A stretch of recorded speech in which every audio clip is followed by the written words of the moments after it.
I think the only difference is we take the cinder off because there's no headgear in amateur boxing anymore, so I feel like there's no difference. The only difference is professionals now. It's about money. Before it was about glory, but now it's not about, I'm still going to do my thing in there, train hard. I train hard for this, and I feel like I'm going to fight hard as well. So I hope he comes prepared. I know he has come prepared, so I'm looking forward to it. How would this mean for you guys to fight Ato in a professional level?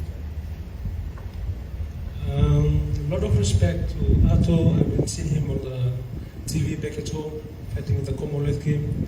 I'm very blessed, very good to fight Ato in this promotion. I want to thank the team, the boxing Samoa Malisi boxing promotion, and for believing in us to come and fight in this promotion. Thank you. Yeah, Tavu'i o leo maua fo ile faamoemoe o tatou Kalapu Malisi.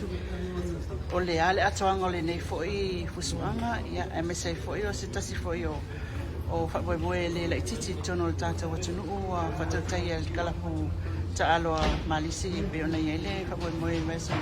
Fatai whapsini a mi sili le wa mai atu talonga to Samoa na hai paisi o tatou atunuu. Ia le alau tapena ni Kalapu Taalo Malisi mo le whatautai ngā le faamoemoe leo le fusuaga tono Samoa. O le fusuaga le tapena mai na umai ai le faamoemoe vai le Birmingham whanau whai a Ato mo mare. Tausaga mai lola ia se fusuaga vai faapolofesa.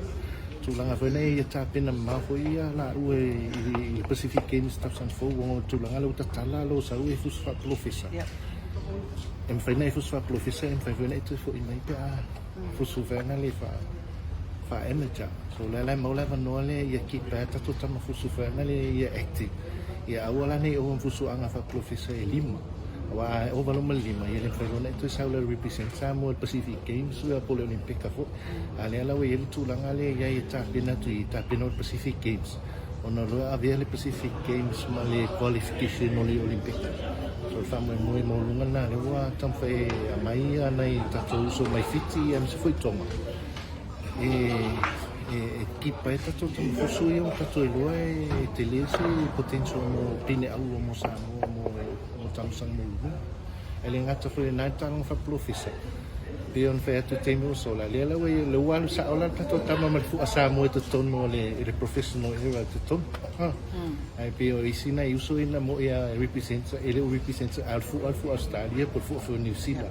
Ale la tatou ai tatou fu Samoa tono le la amata ni la so farili ni. O wavalu al le Kalapu Malisi ma le asosi fusu o tatou atunuu. Ia a foi tatou tulanga umana avele approval mai le Samoa Boxing Federation. Ia la wa sense le Samoa Boxing Federation le for president. Ia ka pena foi le tatou Pacific Professional Boxing event section foi le olo president foi le fiu ia ali. Ia ma le fiu foi asiata. Au ile Samoa Boxing Federation le fiu ia polo.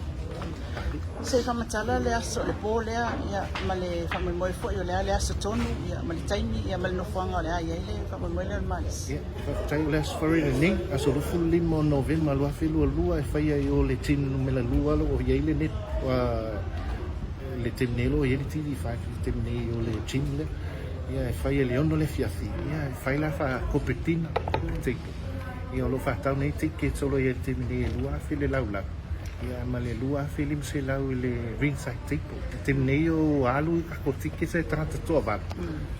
Ma fai no mai mata o pe foi cheno admission se futa la ilunga ia ma le 5 tala tamiti light.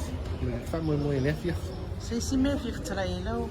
Nei mo le faftai le tato mina foi mo le faaloilo ina o le faamoemoe ia me se foi le faaperia nei atunuu ia fitia mai le stato a wene sa le na tau mai nei atunuu ia terminate.